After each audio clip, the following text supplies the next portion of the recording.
ભરૂચના વેજલપુરના નિઝામવાડીના પરિવારજનો શુક્લતીર્થ ગયા હતા, જ્યાં નર્મદા નદીમાં નાહવા જતા પિતા પુત્ર અને અન્ય યુવાન નદીના ઊંડા પાણીમાં ગરકાવ થઈ જતા ડૂબી ગયા હતા, જે પૈકી 11 વર્ષીય દિશાન જયેન્દ્ર મિસ્ત્રી સહિત 2 લોકોના ડૂબી જવાથી મોત નીપજ્યા હતા, જ્યારે અન્ય એક વ્યક્તિની શોધખોળ હાલ ચાલી રહી છે। આધારભૂત સૂત્રો પાસેથી મળેલી માહિતી પ્રમાણે 11 વર્ષીય દિશાન જયેન્દ્ર મિસ્ત્રી નામનો કિશોર મોતને ભેટ્યો છે, જ્યારે વસંતભાઈ મિસ્ત્રી ઉંમર વર્ષ 45 તેમજ બિનિત વસંતભાઈ મિસ્ત્રી ઉંમર વર્ષ 17 નાઓ નદીના ઊંડા પાણીમાં લાપતા બન્યા હતા અને વધુ એક મૃતદેહ નદીમાંથી મળી આવ્યો હતો, જ્યારે અન્ય એક લાપતા વ્યક્તિની શોધખોળ ચાલી રહી છે। સ્થાનિક પોલીસ અને ફાયર બ્રિગેડ તેમજ તરવૈયાઓ દ્વારા નદીમાં લાપતા બનેલા મૃતદેહ શોધવાની કવાયત કરવામાં આવી રહી છે।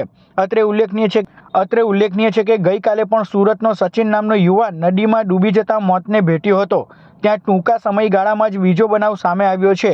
નોંધનીય છે કે નર્મદા નદીમાં મોટા પાયે ગેરકાયદેસર રેતી ખનનથી નદીના પટમાં ઊંડા ખાડાઓ પડી ગયેલ હોય, જે પરિણામે ઘટના બની હોવાનું પંથકના જાગૃત નાગરિકોમાં ફરિયાદ ઉઠવા પામી છે।